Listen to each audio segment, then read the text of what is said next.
Ele é já um amigo, já podemos dizer até que ele é um membro já de colégio, né? Mas queremos estar agradecendo a presença dele aqui entre nós. O Elton vai iniciar, vai fazer um seminário aqui para nós em 3 dias, muito importante, irmãos. É a base da nossa igreja, da Igreja Adventista. E em nome da igreja nós queremos estar agradecendo a vinda dele, estar acompanhado aqui da sua esposa, de seus amigos. Queremos estar agradecendo a presença deles. Em nome da igreja nós queremos estar agradecendo e ele vai estar passando mais detalhes como será esse seminário, que será uma bênção aqui para nosso fortalecimento, para os nossos conhecimentos como igreja.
Feliz sábado?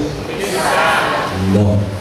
Feliz sábado, nós somos o povo da grande esperança. Feliz sábado? Feliz sábado. Não, nós somos o povo da grande esperança. Feliz sábado? Feliz sábado. Isso aí. Amém. A doutrina do santuário é uma das nossas doutrinas distintivas. Nós nos caracterizamos como adventistas do 7º dia, não como batista, ou como metodista, ou como presbiteriano, ou como assembleano, por causa das nossas doutrinas distintivas. Uma delas, o santuário, outra, o sábado. Quando perguntava para Ellen White quais seriam os pilares da nossa fé, de 3 pilares que ela citou, um deles foi a doutrina do santuário. Mais à frente, falando sobre ataques que a igreja sofreria nos últimos dias, ela disse o seguinte: retira-se a doutrina do santuário da nossa fé e não restará mais nada. Por isso, é tão importante nós, novos membros, e nós, membros antigos da igreja, estudarmos, reestudarmos, revisitarmos a nossa doutrina do santuário. Quando o ser humano pecou, Deus já havia estabelecido um plano de salvação antes da fundação do mundo. Desejou se reintegrar à sua família perdida, uma vez que o pecado fez separação entre os seres humanos e Deus. No Jardim do Éden, quando o ser humano escolhe viver afastado de Deus, por sua decisão, Deus, para exemplificar de maneira clara e viva o seu amor, dizer que apesar da rejeição humana, Deus não havia rejeitado os seres humanos, prover a pele de um cordeiro para cobrir a nudez dos seus filhos amados. Por toda a Bíblia, nós encontramos a doutrina do santuário sendo ensinada. A doutrina do santuário é o ensinamento didático de Deus, através de uma forma clara, em áudio, em vídeo, a doutrina de salvação. Então aí Deus desejou viver com os seus filhos, mesmo que os seus filhos tenham um dia dito que não gostariam mais de viver com Deus. E aí nós encontramos mais à frente, depois do Gênesis, da separação do homem de Deus, encontramos Deus restaurando o seu povo, trazendo-os de volta lá do Egito, que é um dos símbolos do pecado encontrado na Bíblia, juntamente com Babilônia, trazendo seus filhos de volta para si. E aí em Êxodo 25:8 nós encontramos Deus dizendo assim: me faça um tabernáculo. Para quê? Para que eu possa habitar no meio deles. E agora Deus pede para que se faça um tabernáculo com a motivação de habitar no meio, junto aos seres humanos. Mais à frente, nós encontramos a doutrina do santuário por toda a Bíblia. Mais à frente, nós encontramos a referência ao santuário através de João Batista, apontando para Jesus e dizendo: eis o Cordeiro de Deus, o que tira o pecado do mundo. Quando João Batista falou isso, ele estava trazendo à mente dos seus ouvintes a doutrina do santuário, todo o ritual do santuário. Depois, no livro do Apocalipse, nós encontramos o Apocalipse 21, versículo 3, Deus dizendo assim: eis o tabernáculo de Deus, e Deus mesmo habitará com eles para sempre. Tabernáculo vai do Gênesis ao Apocalipse. Retira-se o tabernáculo e o que sobra, não sobra nada. Por isso é tão importante nós compreendermos a doutrina do santuário. Porque ela é uma das nossas doutrinas distintivas, porque ela nos caracteriza, então, como adventistas do sétimo dia. Nós teremos 3 encontros. Hoje, sábado pela manhã, no dia 16, sábado que vem, no horário do JA, e depois no domingo à noite, no 17. Hoje é o santuário e o ministério de Cristo. No próximo sábado, nós falaremos sobre as 2.300 tardes e manhãs de uma maneira bem simples. E no domingo à noite, algo que eu já havia prometido para vocês, na última vez que estive aqui, falar sobre o santuário dentro do livro do Apocalipse. Então nós, além de hoje, temos mais 2 encontros marcados. Hoje, Ministério de Jesus.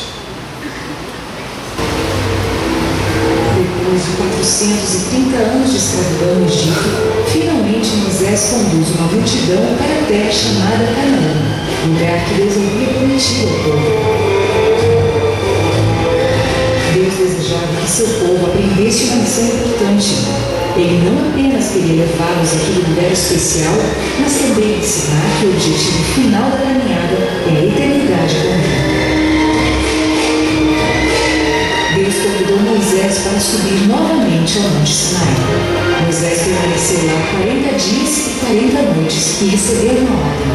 E me faleis em santuário, para que eu possa habitar no meio deles. O Senhor mandou construir um tabernáculo para habitar no meio do povo.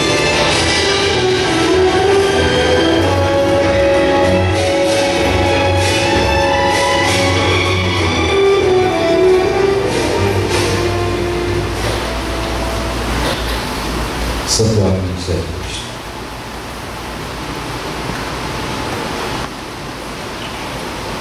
E me farão um santuário para que eu habite com eles. Sempre foi desejo de Deus estar junto aos seus filhos.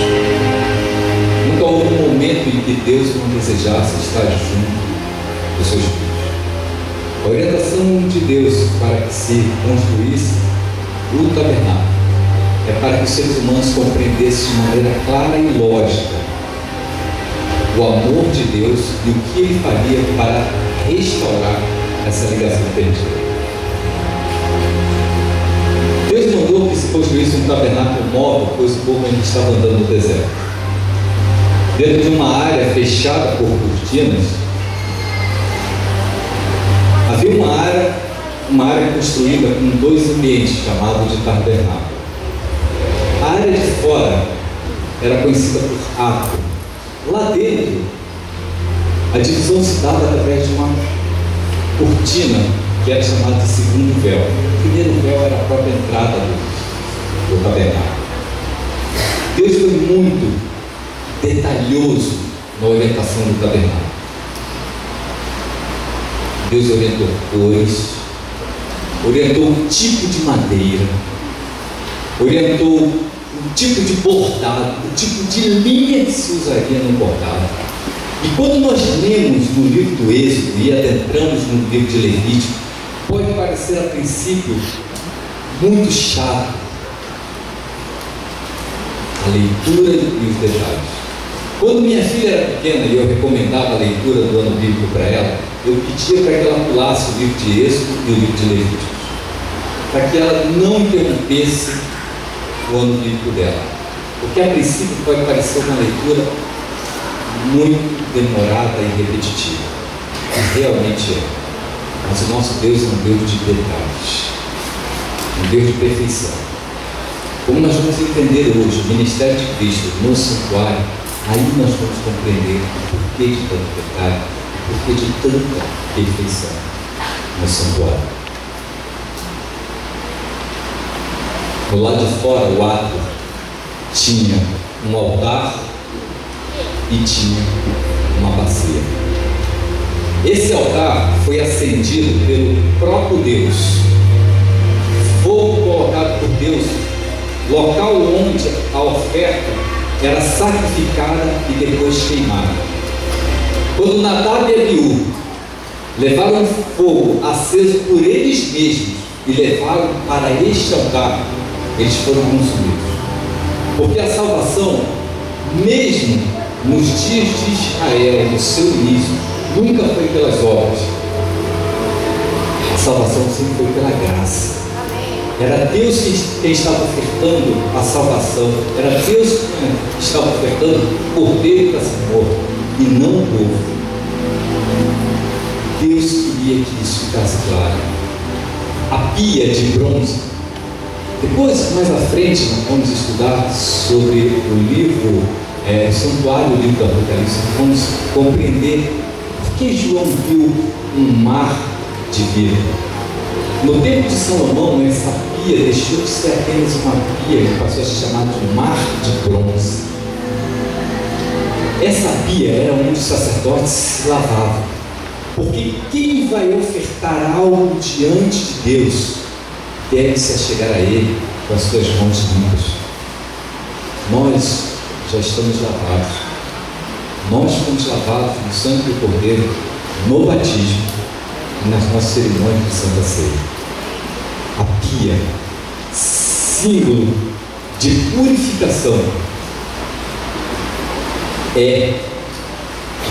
já era um simbolismo do desejo de Deus para que através do batismo nós nos encontrássemos puros diante de Deus, a lavagem dos nossos pecados. Também simbolizava a pureza de Jesus Cristo. No altar, o sacrifício do cordeiro, que era feito 2 vezes ao dia, o sacrifício da manhã e da tarde, era ofertado um cordeiro sem manchas e sem defeito, para simbolizar a perfeição de Cristo, o perfeito sacrifício que ele faria em favor dos seres humanos.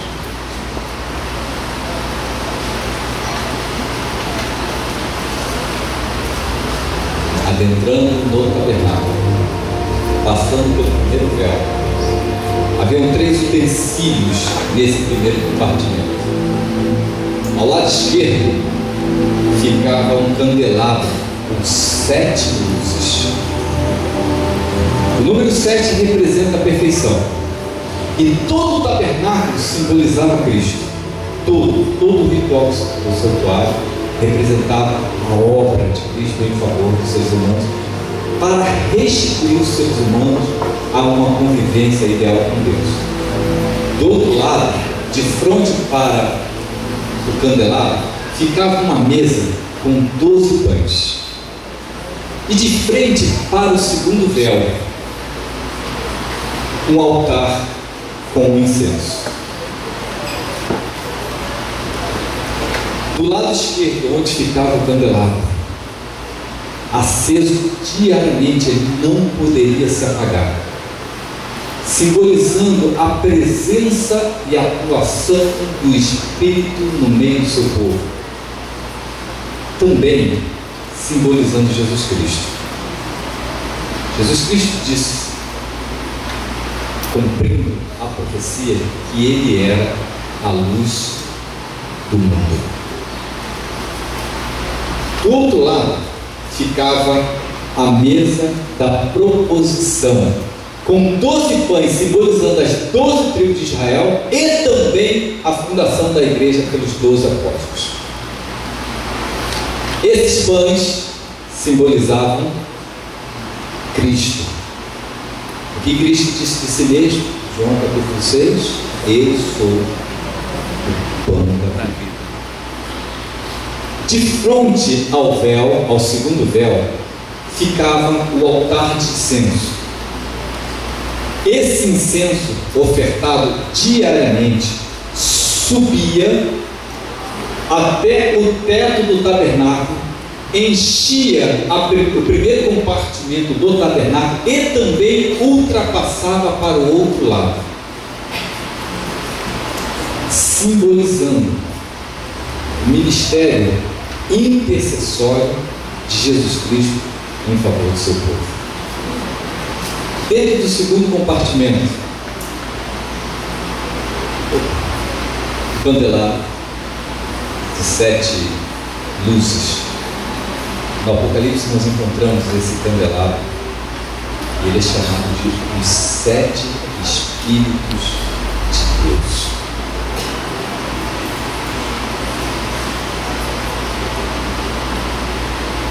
Mesa da proposição, onde ficavam os 12 pães, simbolizando Jesus Cristo, o pão da vida. E o altar do incenso,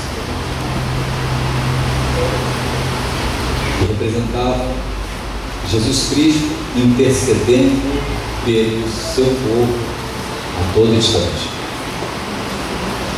Adentrando no véu, segundo compartimento, havia uma arca que também tinha um incensário,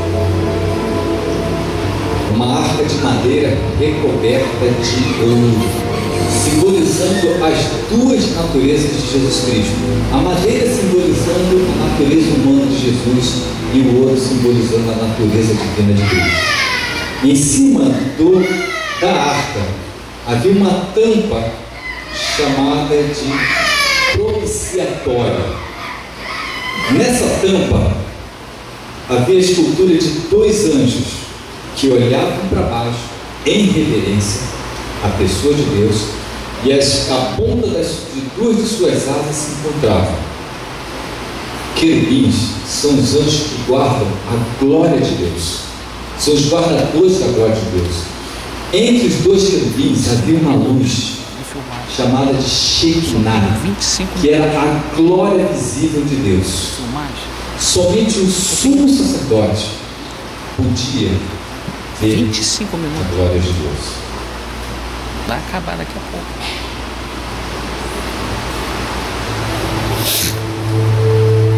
Dentro da arca haviam 3 objetos. Um vaso contendo o maná. Por quê? Por que o maná escondido?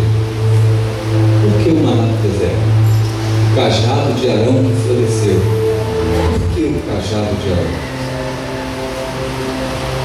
e também as tábuas da lei. Deus desejava um relacionamento íntimo com o seu povo. Só há relacionamento íntimo entre pessoas que se conhecem.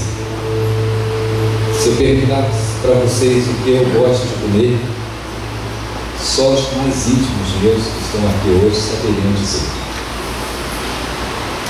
Porque é necessário intimidade para se ter conhecimento de quem é outra pessoa.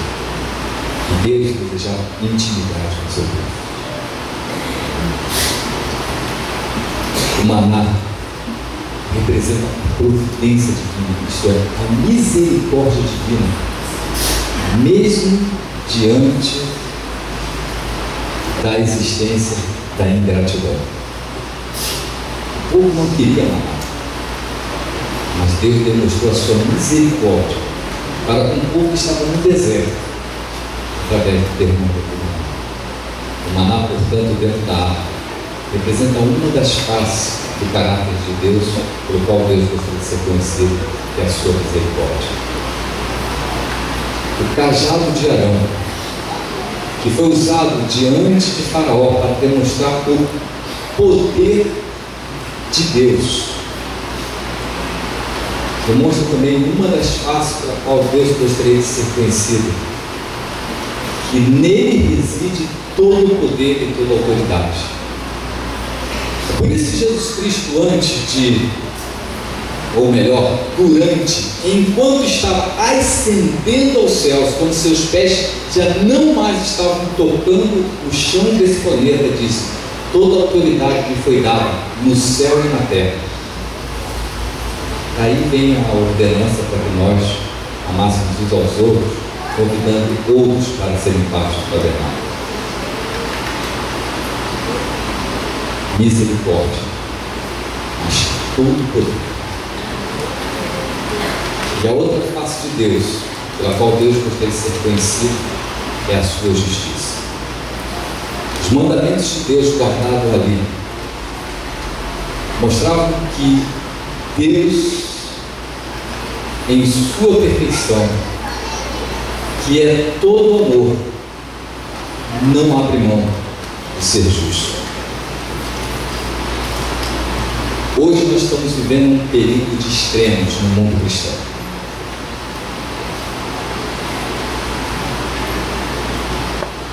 Os princípios estão sendo esquecidos em prol de uma conformidade das nossas necessidades para com a pessoa de Deus. E nós, como adventistas do sétimo dia, corremos o risco de adentrarmos nesses extremos. Num deles, Deus é somente justiça. Parece que já caminhamos por esse trilho. No outro extremo, Deus é somente amor.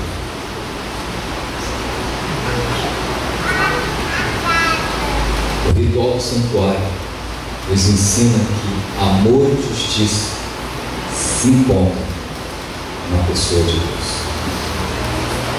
É o local onde justiça e amor se beijam, no santuário.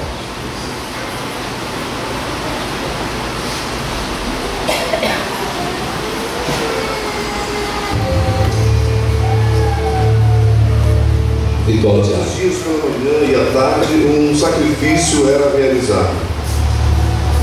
Cabia ao ofertante impor as mãos sobre o animal, confessar seu pecado sobre o mesmo e a seguir imolar a vítima sacrificada. O sacerdote recolhia e realizava os ritos de manipulação do sangue de acordo com o tipo de sacrifício oferecido. Finalmente, ao aplicar o sangue no altar de incenso e aspergi-lo diante do lugar santíssimo, o sacerdote transferia os pecados dos ofertantes para o santuário. Este processo, realizado ao longo do ano, contaminava o tabernáculo com os pecados e impurezas dos filhos de Israel. Por isso, uma vez ao ano, havia uma cerimônia especial para efetuar a purificação do santuário. Sobre a purificação do santuário, nós teremos no sábado que vem à tarde. Será o nosso próximo encontro. Jesus Cristo veio para ser o Cordeiro de Deus que tira os pecados do mundo. Certa vez, um teólogo em nossa igreja me fez a seguinte pergunta quando eu estava internado no hospital. Agora pensa a situação, eu internado no hospital. Dois, sem a certeza de sair do hospital, e o teólogo senta ao meu lado e diz assim: há algo que eu não entendo sobre o sacrifício de Jesus. Se Jesus foi o Cordeiro de Deus na cruz do Calvário, ele foi o Cordeiro sacrificado, quem foi o sumo sacerdote?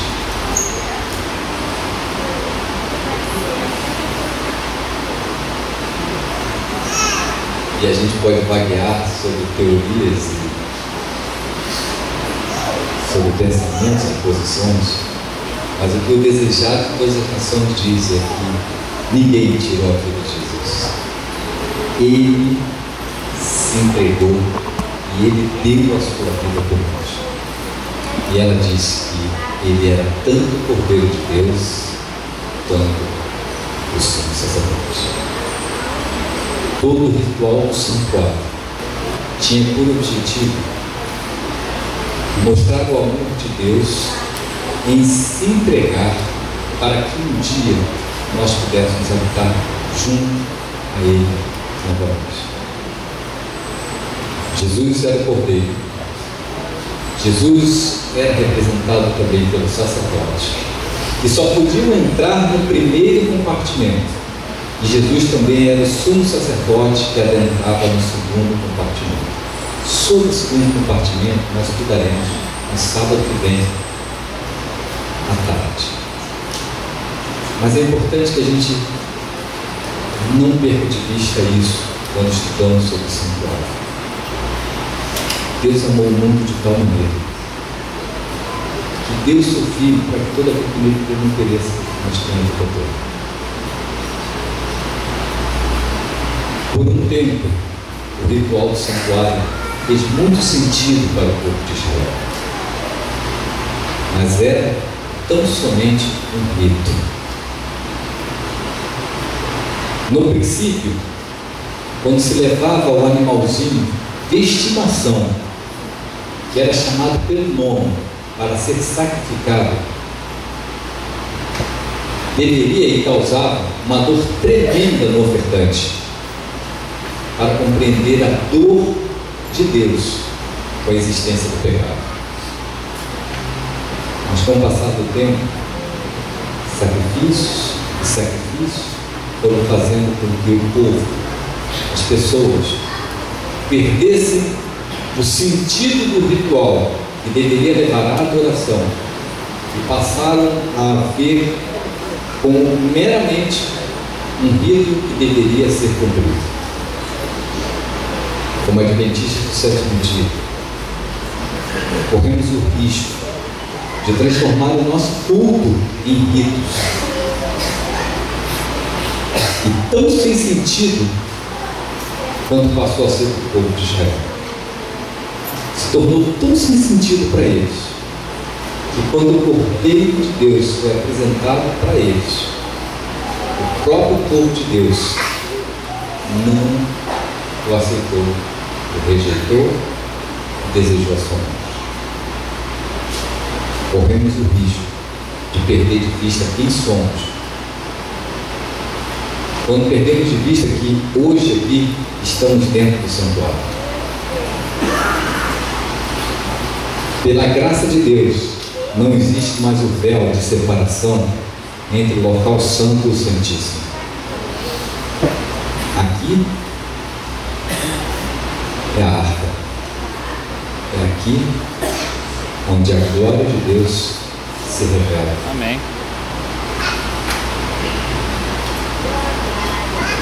É daqui que nós temos os nossos pecados perdoados, porque Ele mesmo é o Verbo, Ele é a palavra. E em Jesus Cristo que a glória de Deus se revela de maneira perfeita para nós seres humanos. Temos a graça de adentrarmos confiantemente no segundo compartimento por não existir mais o véu. Mas quantos de nós têm perdido a noção de que estamos dentro do santuário?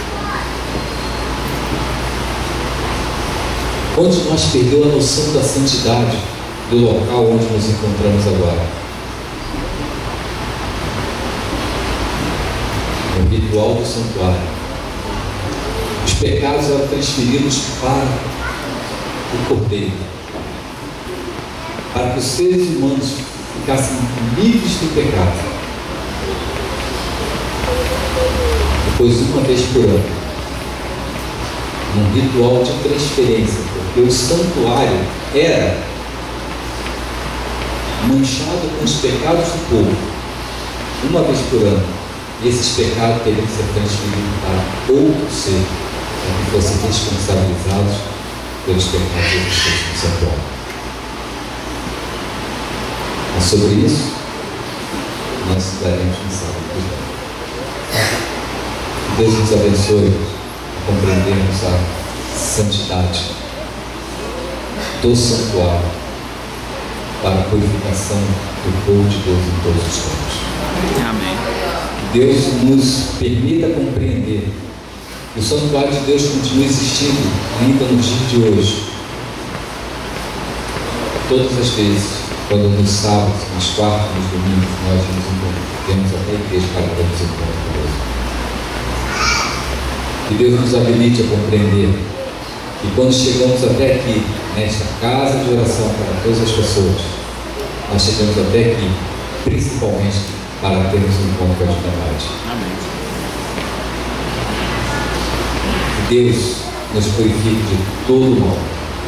Deus nos purifique dos nossos pecados, individualmente e como igreja. Porque nós somos salvos individualmente, porém, numa coletividade. Que Deus nos abençoe. Amém.